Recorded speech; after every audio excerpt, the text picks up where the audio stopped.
amazing. Tanshe, mes amis. We're grateful to be able to be here to connect and to share a little bit about what we've heard from community around what does Métis perspectives of harm reduction look like. And we have a beautiful land acknowledgement of just kind of recognizing that we're grateful to be speaking to you today as guests on the territories of the First Nations who have been stewards of this lands and these waters we colonially know as British Columbia. These nations have been here since time immemorial. We also acknowledge that we support the 39 Métis charter communities that are across the province, that we honor and respect and those who have come before us who have called these chosen lands their home.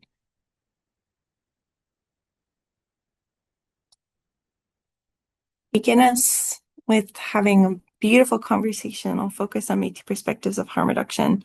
I wanted to share a little opening and grounding in good words in Metis.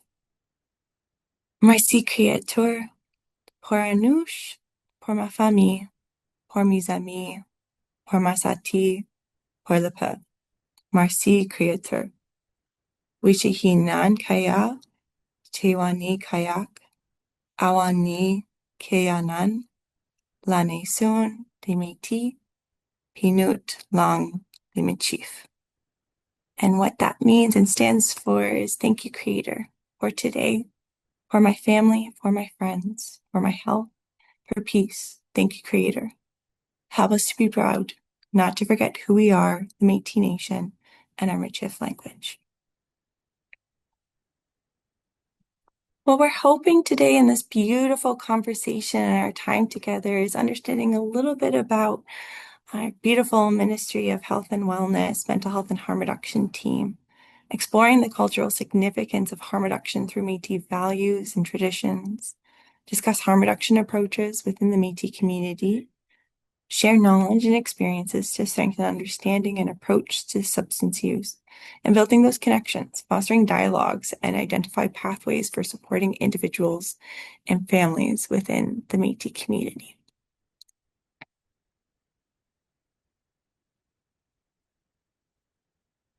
MNBC is across the province of British Columbia and represents Métis rights under the Section 35 rights.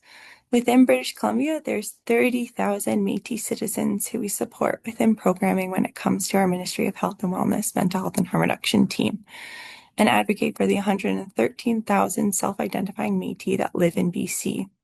We're grateful that we have our 39 charter communities that are located across the province. We have beautiful community leaders who can bring forward and advocate for Métis voices across. We're fortunate that we have our beautiful ministries, including our Ministry of Health and Wellness, who help to work on these projects and amazing work to ensure Métis folks are supported and serve along all continuum of life.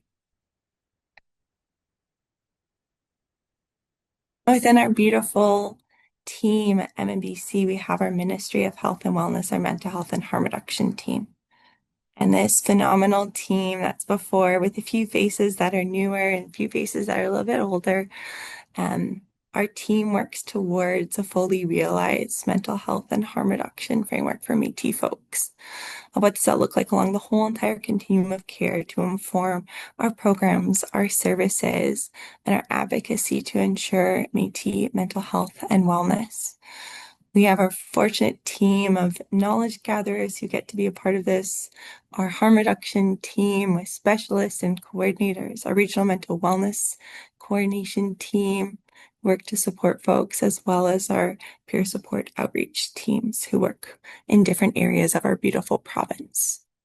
I just want to honor that the work that we share, Ryan and I, here today is grounded with what we've learned from our beautiful health and wellness team and the work that's kind of come before us and the work that's kind of to and what's kind of grounding us within community. And so thank you so much, Tash, for kind of doing a little bit of an introduction.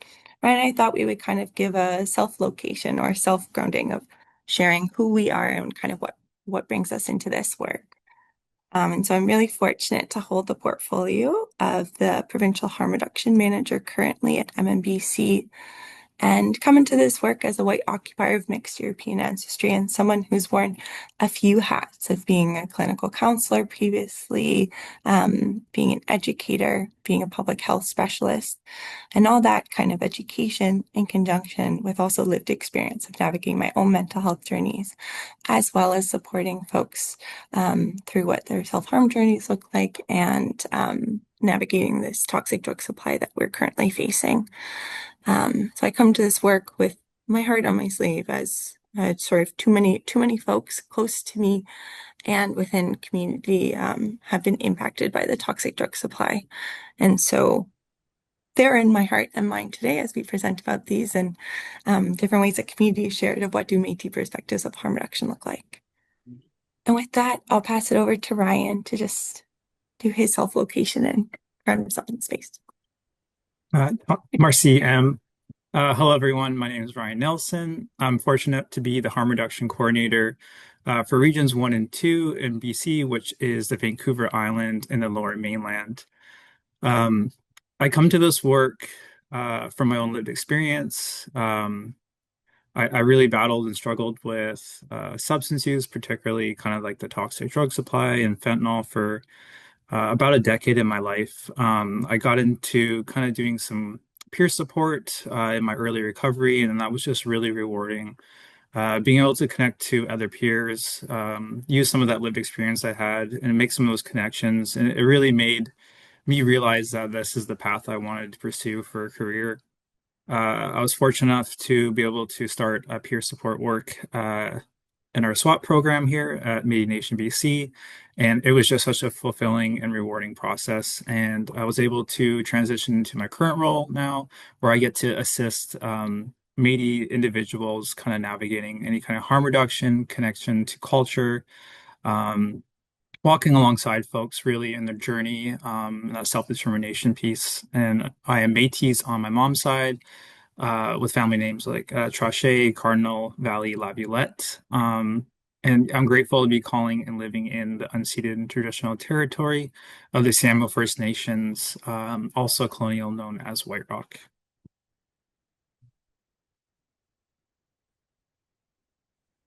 So before I talk about some of the programs and structures, I wanted to start with what brings me to this work personally. So I don't come to harm reduction from theory. I come from it from my lived experience. There was a time in my life when substances felt like the only thing to cope with loss, my shame, and disconnection and trauma. I wasn't using just to get high. I was trying to feel something inside. What I later realized was that what I actually was missing was belonging. And when I reconnected to my Métis identity through culture, through community, through the gatherings and songs and language, something shifted in me. The hole I was trying to fill with substance use was actually about identity and connection. And my Métis culture gave me something stronger than substances ever could. It gave me a belonging, it gave me purpose. And that's why I say culture is medicine. It's not as a slogan, but as a lived truth. And that personal experience is deeply connected to how the Métis substance use and addiction program came to be, also named SWAP. So the history of SWAP. The Métis substance use and addiction program didn't start in a boardroom. It began by listening to community voices through elders, knowledge keepers, peers, and families. They spoke about what was missing. They told us that the mainstream substance use systems often felt unsafe, stigmatizing, and culturally disconnected. They spoke about loss of culture, loss of identity, and loss of belonging. And from those voices, SWAP was built, not just as a treatment model, but as a culturally grounded wellness response. A response that recognizes colonization, displacement, and systemic racism as part of the story. And a response that seeks to awaken what some elders would call the inner Métis child, the part of us that still carries resilience, humor, song, and strength. SWAP is about restoring connection to culture, to community, and to self. And that foundation shapes how we approach harm reduction today.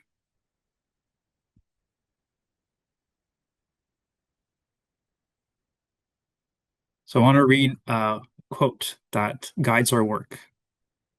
Our Métis child has been asleep for generations because we have not been accepted in the world and welcomed. So that we're all about is awakening that inner Métis child. We have a deep belief that if we are not connected to our inner selves, to our community and our culture, that this is one of the core reasons addiction is happening. We don't have a place to come home to. We don't have our people. We don't have our culture. Some of us never even know what a kokum, about an auntie, the backbones of our communities. The life givers, we are kokums. We are aunties. We are the mothers. We are the medicine that you seek. From Métis Old One.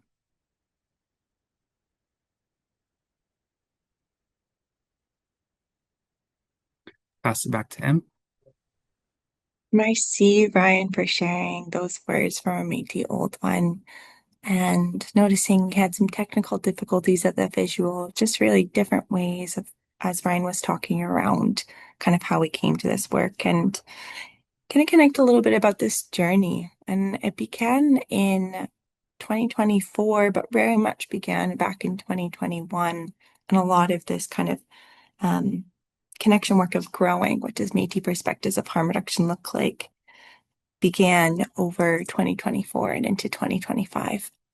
And these were through Métis community gatherings that were held both virtually and in person across the province. That very much was grounded in knowledge gathering principles, ensuring Métis voice, lived experiences, and elder and our knowledge carriers and our Kiteak's wisdom was the center of that work. I really wanted to center it within the values of respect, of reciprocity. There's a Michif word called Kawichi which you'll hear us say a few times, which means we take care of each other, with an emphasis of what does that reciprocity really look like.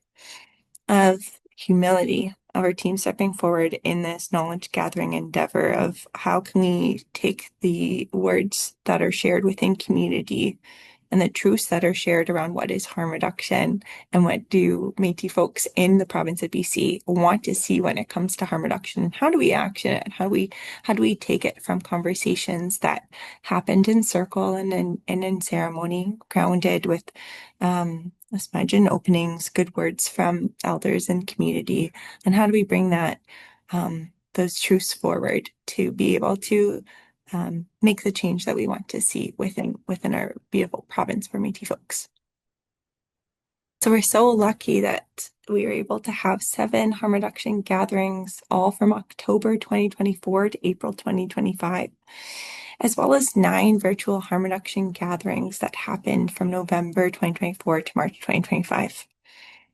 And this was a really big endeavor of having across the province gatherings that we could connect with community, share knowledge from organizations that are in the area, as well as being able to have that knowledge gathering time of sharing in circle. What would it look like? What do those perspectives look like? And really centering the important voices of having our one-on-one interviews with communities who have lived in living experience, of having locations across the province where it was easy access for folks to be able to get to, because it was really important that we ensured that we had those voices who were most impacted when it came to substance use and self-harm to be in the center of this work.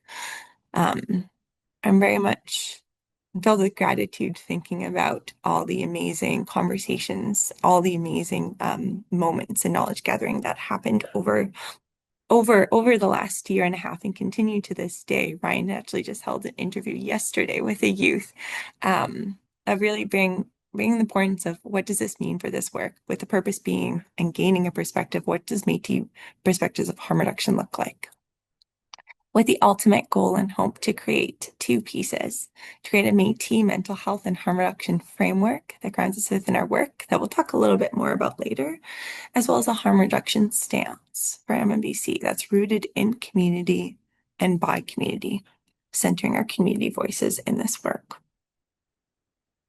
I'll pass it back over to you, Ryan, to kind of introduce us of like what do we find from these beautiful gatherings. Merci. So yeah, from these gatherings, we had a few themes come out from the Métis community. The Métis community members we met with really discussed the need for programs and services that were grounded in culture, Métis identity, and kinship. It was emphasized that harm reduction is more than a public health strategy. It is also a culturally expression of Métis values of kinship, care, respect, kindness, and humility. Community members shared that culture itself is medicine, offering connection, belonging, and pathways to healing. At the gathering, it was discussed that Métis continue to experience structural violence, including the effects of colonization, racism, patriarchy, intergenerational trauma, and a lack of safe access to health care, social supports, stable income. And community members also described how substance use and stigma intersects with anti-Indigenous racism, creating additional barriers to the culturally safe care. They emphasize that Métis harm reduction approaches must focus on reducing harms across multiple aspects of life through fostering safety, strengthening kinship, and community connections, and support overall well-being. And through discussions, it was highlighted that it is necessary to meet people where they are at, centering that self-determination and choice, and support wellness in ways that honor their anonymity, their lived experience, and goals for wellness that cannot be captured in a single treatment or program approach, such as abstinence. Métis harm reduction is also a way to acknowledge the harmful impacts of colonization by creating spaces for healing conversations. We really learned from this that harm reduction approaches can begin with fostering compassionate, culturally grounded altitude and actions among community members, and families, and healthcare workers. Really walking alongside people in the support of healing of the whole person themselves. And harm reduction means also making space for the naloxone training, overdose prevention, and lower barrier housings. So really heard as well that, ceremony is harm reduction, culture itself is harm reduction. Really helped with some of those protective factors and just really walking alongside folks and really helping with the whole process, the whole mind, body, and spirit.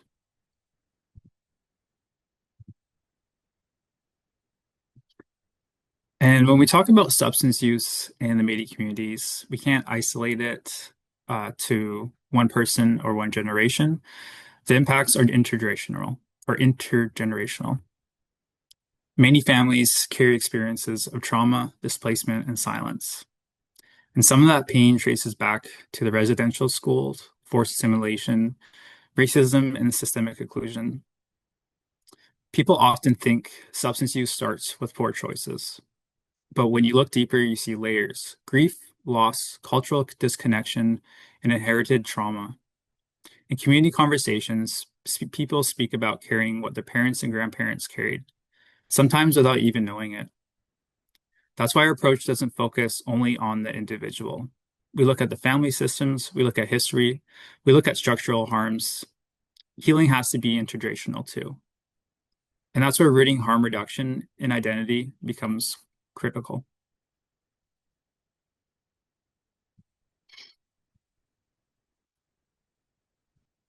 Sorry, next slide. I wanted to talk about rooting harm reduction in my identity. If disconnection is part of the root harm, then reconnection becomes part of that healing. Harm reduction through a Métis lens means restoring connection to culture, to community, to land, and to oneself.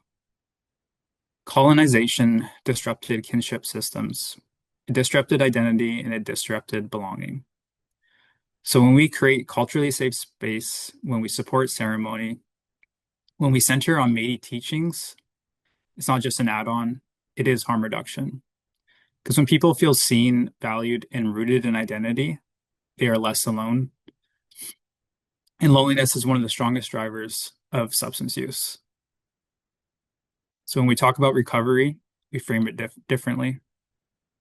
We really will root harm reduction in Métis identity.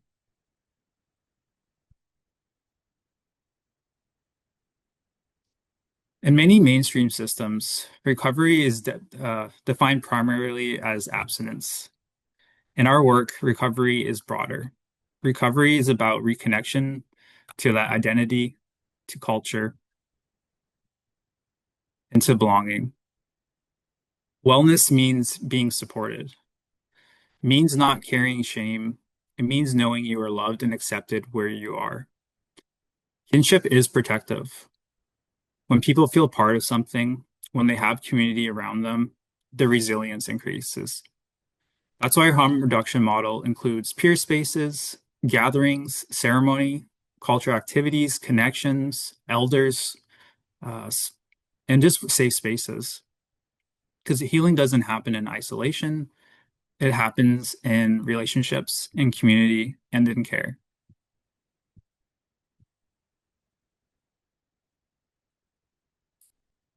In Métis worldview, wellness isn't compartmentalized. We don't separate mental health from physical health from spiritual health. They are interconnected. Substance use often affects and is affected by all parts of the person. So our response can't be narrow. Healing the whole person means addressing trauma, addressing physical safety, addressing housing, addressing belonging, and also addressing that spiritual disconnection. When someone feels whole, even in small ways, their capacity to make safer choices increases. Harm reduction isn't just about preventing deaths, it's about restoring wholeness.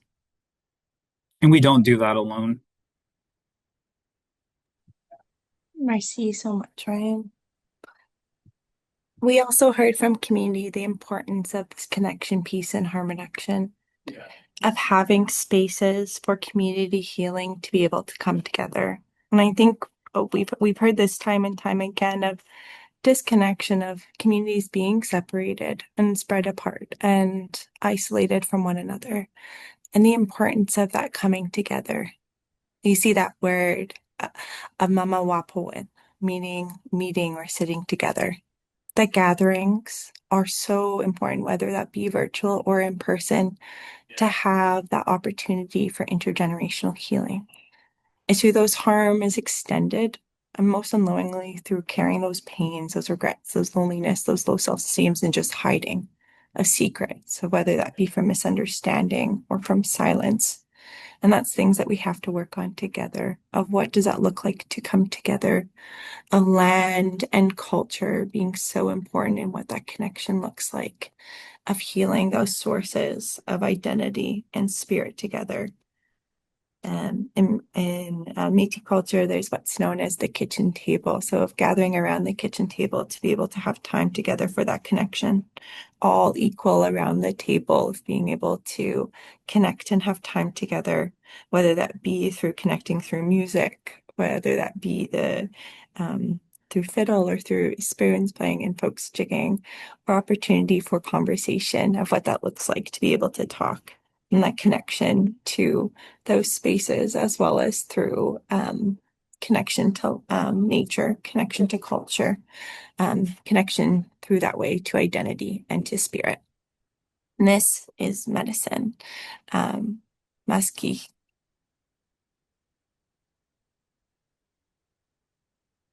Another big theme that came up from our beautiful community is the importance of ceremony and harm reduction, of folks sharing people with lived and living experience, of a big part that kind of helped them within their healing journey and recovery journey was connection with elders and smudging spaces, of learning about these practices, of what does that look like, and getting in touch with these roots and learning aspects of the culture.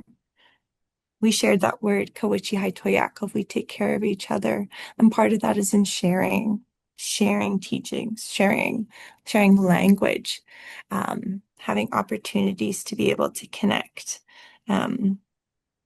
For our team, it's connecting through different plant medicine teachings, or in connecting through opportunities for beading, or what does it look like for creating different things altogether. So those ceremonies being so important as a way to carry.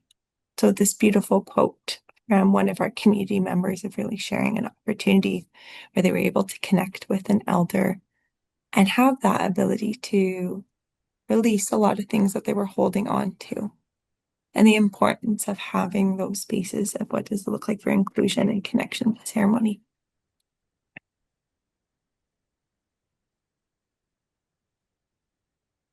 One other big theme that came forward is what does that look like for Métis collective identity? So of that ability to connect together in a shared space through gatherings of what does that look like for culture, community, ceremony, and connection being such healing spaces for folks. That culture connection of being such a big spot for what it looks like for continued recovery. So the importance of those resources and what does resilience look like when we're exploring it through the collective strength of community gathering together, centered in ceremony and centered in culture.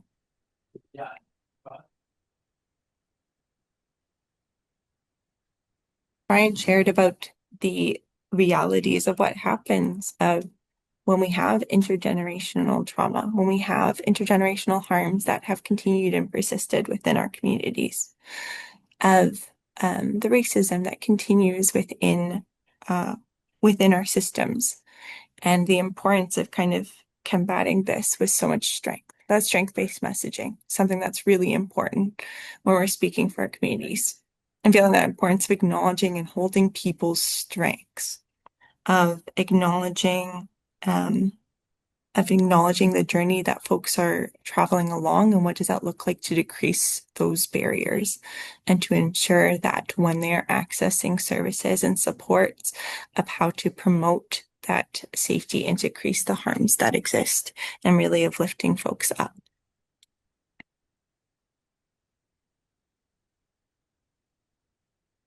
Now, Ryan shared about big barriers to cultural safety and cultural safe care.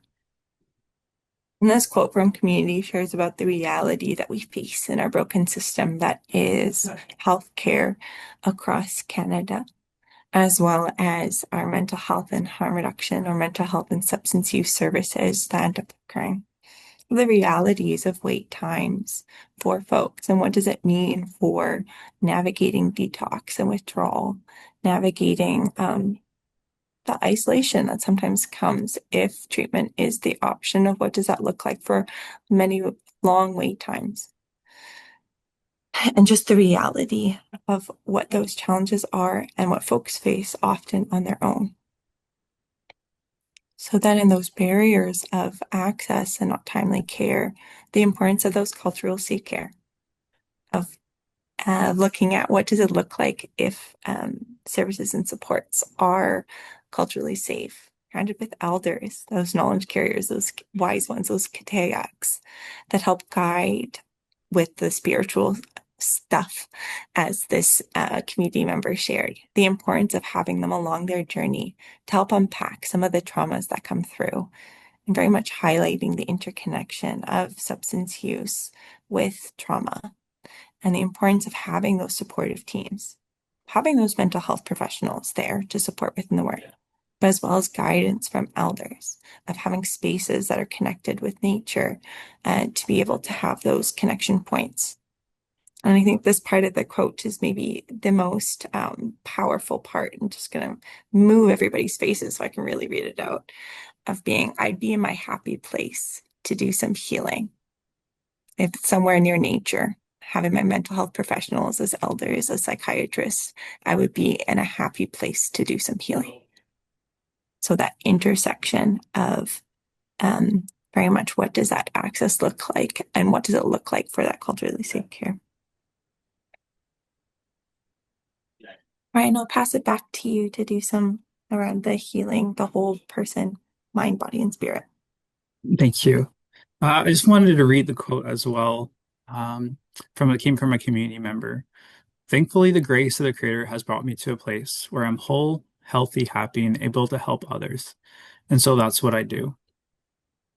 Yeah, talking about healing the whole body, mind, and spirit. As I mentioned before, in many traditions, we don't separate the body, the mind, and physical, like we sometimes see in mainstream systems. We really believe in that wraparound support. So working on all different parts. We believe in that connection piece. So reconnecting Métis citizens or individuals to their identity, whether that means maybe doing some finger weaving with elders. And when we see that connection piece open up and feeling like they're connecting to their identity, you see that spiritual aspect strengthen and that in turns helps them. And then they will go, okay, I want to focus on this goal of mine. And then you start working on the physical. We wrap around that support. At gatherings we have great food for everyone. And I think just by doing those types of supports, seeing the healing that happens out of that, right? Through the whole, just everything from that. And I think about the wraparound support as well. Um, we also do like the spiritual connection was as well. So I'll help individuals navigate through that and just really doing that as well. Sorry, walking alongside as well. So when we walk alongside, we don't position ourselves as experts fixing someone. We position ourselves as relatives. In Métis culture, we gather around people in times of birth, grief, illness, and transition. In addiction, we look at it no differently. Walking alongside means meeting people where they're at, whether they're using, reducing use, abstinent, or not ready for change. It really means walking alongside them, removing that shame from the equation. And it means recognizing that healing is never linear. Our role is to stay in a relationship, not to withdraw when someone struggles. And that philosophy shows up clearly in our peer support work.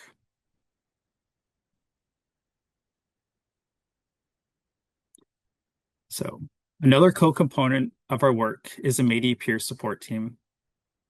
We currently have 3 regional teams across BC. We have teams in Nanaimo, in Kamloops, and Cranbrook. Peer support is really powerful because it's grounded in that lived experience. Peers connect with community members who may be experiencing homelessness, substance use challenges, or systemic barriers. They meet people where they are at, literally and relationally. They support with connections to services, basic needs, system navigation, advocacy, connection, and cultural supplies. But more than that, they restore dignity. When someone sees themselves reflected in the person supporting them, that trust builds faster. And that trust is the foundation of harm reduction. Peer support optimizes what we mean by walking alongside. They're able to really be there with the individuals, build that trust that a lot of the mainstream systems can't do.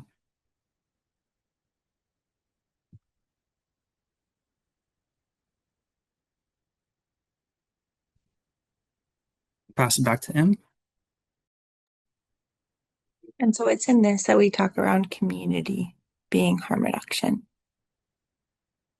What came forward from the gatherings is a need for more spaces like this gathering where folks could connect together, share the importance of laughter, balancing with tears, sharing truths as well as honoring folks' spirits as they're gathering together.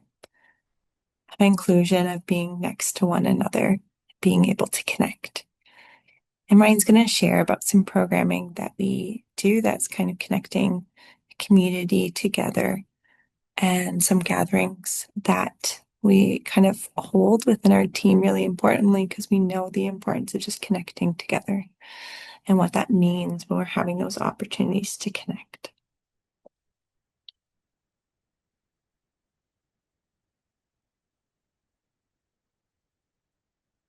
We shared around the realities of intergenerational harm and the darkness that comes through when we have silence that's affected community as the impacts of colonization. A really beautiful theme that came forward when we were talking around Métis approaches to harm reduction was intergenerational healing. That importance for the younger generations of having times really early on and what does that look like for the inclusion of culture, of being able to connect together connecting to counseling. This parent reflects on, for them, their own kid having counseling, especially for their daughter, was way more grounded in Métis culture. It'd be nice to see programming that's geared towards kids to help heal trauma through things like smudging and Indigenous practices. I'm talking about how kind of in early on of what does that healing look like of moving to a purpose or direction of thriving, which for us, when we're thinking around this work, as we focus along the whole continuum of life, from young ones all the way to our old ones, and the importance of that healing that happens from one generation to the next, and of parents and of grandparents seeing their young ones who are in a place of healing and thriving. A really powerful quote of kind of highlighting that intergenerational or along that life continuum.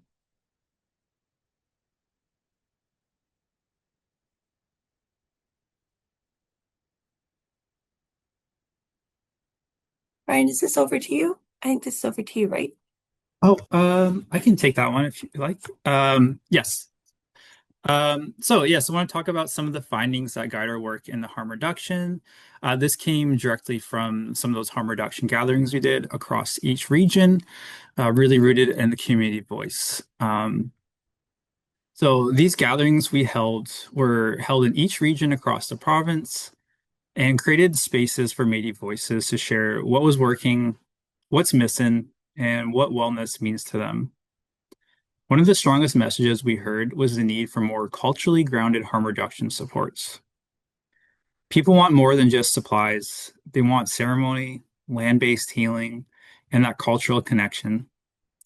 Elders and knowledge carriers were named as essential to Métis wellness. When culture is present, people feel seen and safe to reach out for support. But we also heard about access barriers. Many shared experiences of long wait times to getting to detox or to treatment, or stigma when they do reach out. And folks said it's not that we don't want help, it's that we can't get it in time. And we know that quick, culturally safe access can be the difference between life and loss. Another key theme that came out of this was about connection. People said the gatherings themselves were healing, the laughter, the tears, and the sense of belonging. They wanted more spaces like this to talk and to share stories and not feel judged. A participant said in the gathering that they left that meeting feeling changed. They felt like they were held, that connection is harm reduction. It helps people stay safe and to find hope. We also heard the need for more education that feels matey, not clinical and not punitive, but a relational education. The communities asked for naloxone and harm reduction training that included teachings and stories and kinship from our elders, and especially for our youth. They wanted conversations that build in trust and not fear. And finally, we heard about communication and collaboration. Many said they wanted to be kept informed around toxic drug alerts and safety updates. And our team now is working to improve those alerts, and we share it through this charter community so information reaches faster and in a way that feels caring and not alarming. And these findings continue to guide our work today, from creating new circles to shaping provincial advocacy to expand our harm reduction team. It's community voices that lead this work, and we're helping carry those messages forward. It's not Harm reduction isn't about changing people, it's about changing systems so people can heal.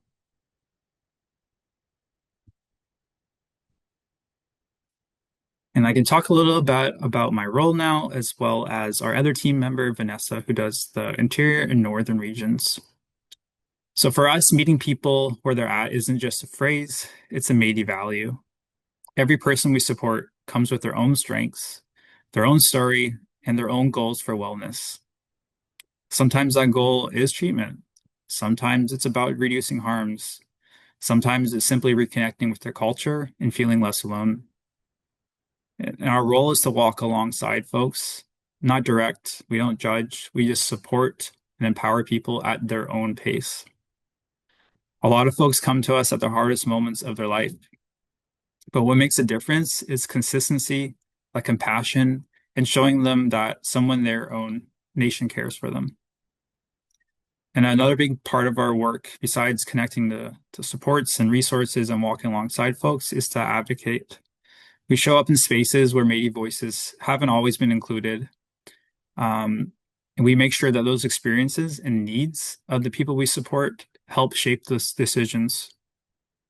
We push for culturally safe approaches, better access, and systems that actually work for Métis. We translate what we hear from the community, the real stories, and the real barriers into changes at the system levels. Assessing services can be overwhelming, especially when someone is in crisis. But we're able to help navigate those systems, everything from the detox, treatment referral, housing, food security, mental health supports, connection to elders, cultural programming. And the key is that we do this in a way that is grounded in Métis values, like kindness and like kinship, humility and respect. Sometimes one word call or one culturally safe connection changes the whole direction of someone's healing.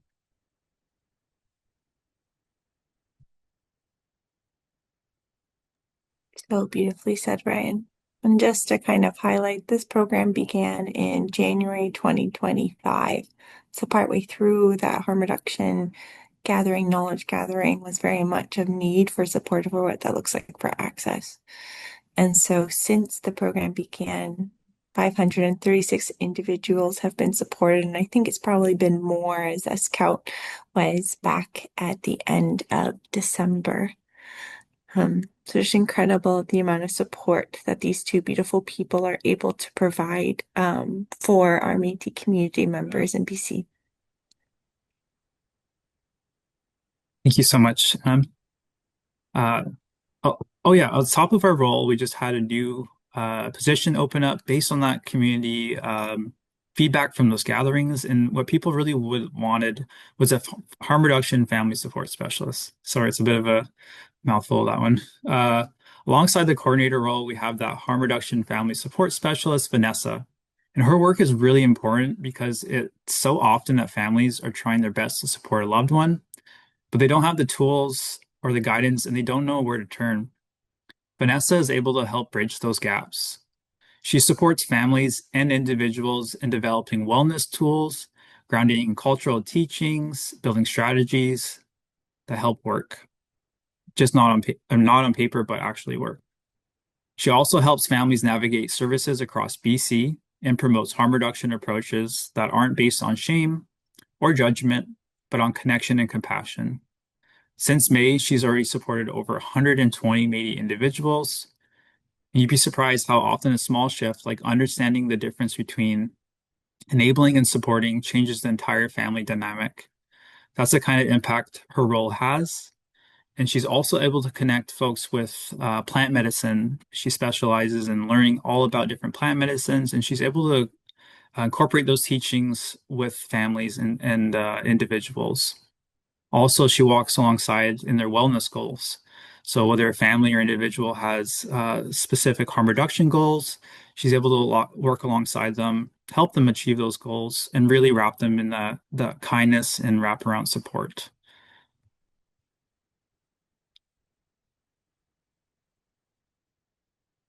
And this would be how we all support along the continuum of care. So as we know, we have the three different positions. We have the peer support workers on the ground. We have the harm reduction coordinators and the harm reduction family coordinators. So the harm reduction coordinators really help support those individuals navigating services, advocating for those wellness goals, amplifying Métis voices within health systems, and connecting to the right kind of supports and resources. While our harm reduction family support specialist works directly with those families, helping reduce stigma, increase capacity, walking alongside them in the long term. And those peer support teams are kind of like that frontline support. They're connecting directly with the community members, often in the outreach settings, meeting those immediate needs and building trust. The biggest thing I would say is these roles aren't separate. They wrap around individuals and families. We all work together for that wraparound approach, ensures that no one falls through the gaps simply because they don't fit one service or category. The continuum of care for us means relational continuity, means staying connected, and that support. And the most important, I would say, is that culture runs through all of it, all through the continuum of care. We really ensure that wherever someone's at in their journey, that they can be supported. If there's something that I can't do, whether they need family support, then we'll reach out to the family support specialists. If there's someone needing connection and supports on the ground, then I'll help out the peer support workers. But we all work together um, in like a big synergy to really ensure that wraparound support.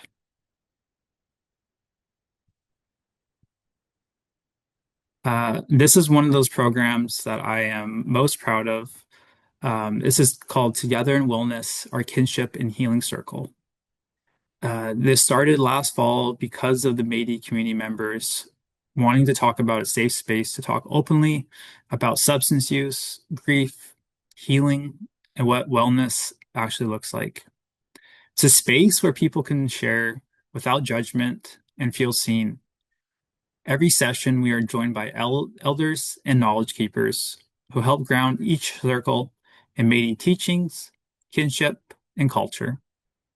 We meet every biweekly during Tuesday afternoons and Thursday evenings. And the conversations we've had have been powerful. People talk about healing, their fears, their family, loss, hope, and everything in between. It's become a little virtual community where people support one another. We've had people come in feeling alone, and within one circle, you can see their shoulders drop and their voice soften. That's the power of creating a space where Métis people can feel safe. It's incredibly low barrier. Anyone can join. They don't have to be a citizen. We really try to offer that flexibility for the afternoons and evenings. Like I said, we're now incorporating also some cultural activities where we're mailing out wellness kits to folks, doing finger weaving with an elder teaching us how to do it while we're doing our support groups, and just really wrapping everyone in that culture, in that support.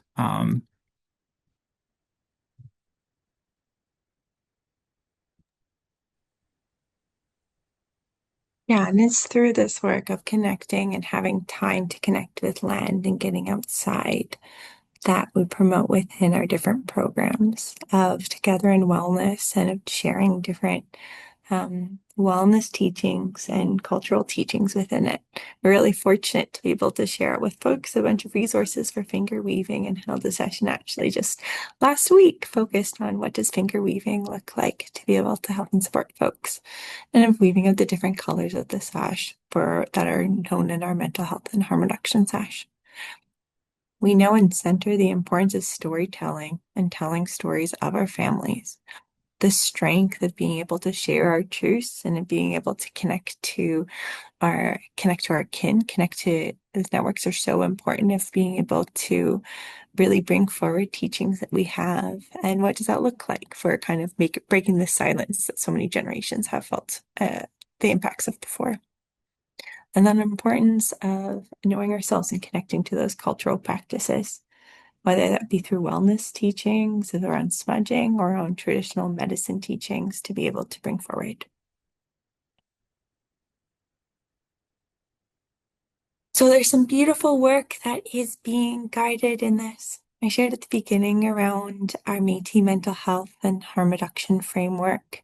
So this is work that is ongoing and soon to be published on our MNBC website of a framework that's very much grounded in what does fully realized mental health and wellness for Métis people in BC look like, with a description of kind of what Ryan and I have shared of different focuses of what those visions, those values, those themes and principles that kind of come forward, grounded within what community has shared around the knowledge that's been gathered through our harm reduction gatherings and through conversations around mental health and wellness of what that looks like. Something that was really important about the framework is how do we create it as a living document that we actually ensure that we've got also what are the programs and services offering and ideas for what kind of comes next of gatherings that connect when we're talking around mental wellness and healing. Been really fortunate over the last year or so to be able to host a series of gatherings that focus on intergenerational healing and focus on healing through our girls' gatherings that came about, our harm reduction gatherings that came about.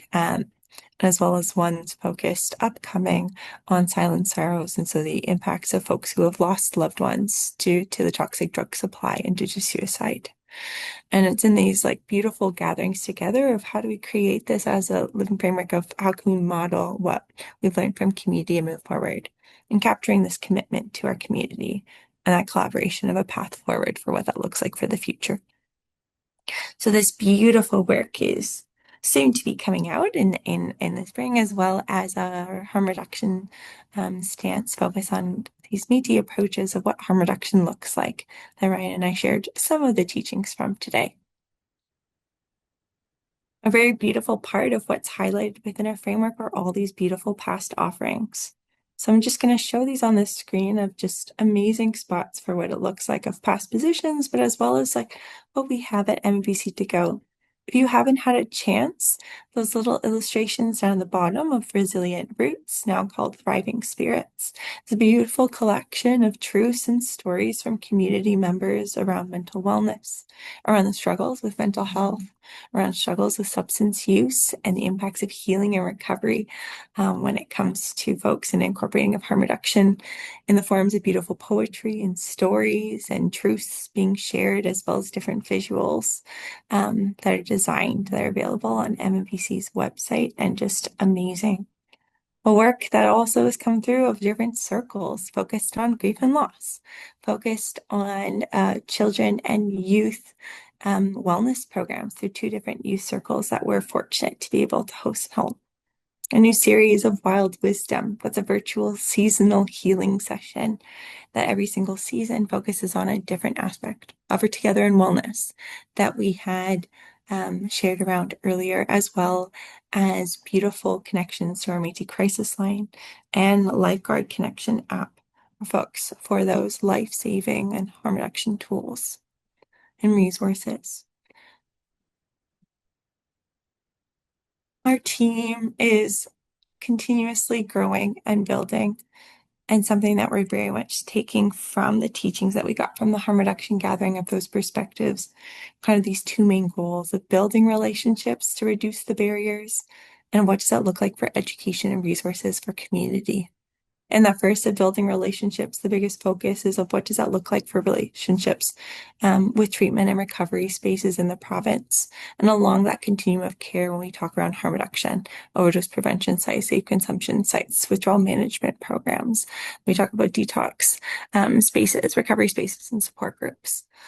Currently within the province of BC, a Métis-specific treatment center or recovery space is not available. And so the importance of having those be culturally safe programming and services to really help to ensure what does that promote safety and wellness, and what does that look like when we think around that theme of cultural safety and inclusion of elders and culture within spaces, reducing those wait times of helping to ensure and advocate for folks for what that looks like for spaces and reducing those barriers. And another big theme that kind of came forward that's worth coming through is what does that education look like? Of being able to share about different resources that are available, of equipping our community with naloxone education training. A few slides back, you would have seen Ryan actually at our AGM. I'll just showcase him in his beautiful sash, as well as a tie beaded by a team member, sharing harm reduction education in a very real way, a naloxone training that also shared about truths of what does that look like, of the scariness that sometimes goes with it, the importance of us supporting community. And this was at our AGM this past fall, and Ryan kind of shared these truths. And so that education work, along with work of how do we talk to our loved ones around substance use and create those spaces, supporting those loved ones and walking alongside them, recognizing the important part of community care is that we have community that's supporting and uplifting our folks who want us to be able to walk alongside them. And so those are just some. We've got a small and mighty team. There's only four of us who are kind of doing this work. And so it's with this that we take these and share these beautiful words from one of our old ones who has supported us through our work, through the initial work of the SUOP, which Ryan talked about at the beginning, our substance use and addictions program that began back in all the way of work kind of back in 2021 and kind of work that continues today of what does this look like of wrapping with care. So to just close us off with these beautiful words, our dream is to continue to go out and awaken the sleeping inner Métis child within our people. Our dream is to continue to break down stigma around the Métis experience. Our dream is to bring people home and show them that they have a community that will love and support them through their journey. Our dream is to show each individual that we engage with that they matter and they are loved. Imagine a world where outreach programs not only provide support, but also create an unwavering sense of belonging and trust for those battling addiction and homelessness. Today, we want to take you on the journey in such a world shaped by lived experience and deep connection to culture. It's a world where personalized care, true peer support, and unconditional assistance are the norm, and when individuals on the streets are not just seen, but truly understood. Welcome to the world of harm reduction through a Métis lens, where everyone's journey to recovery is not just a statistic, but a story of hope, compassion, and transformation. Merci.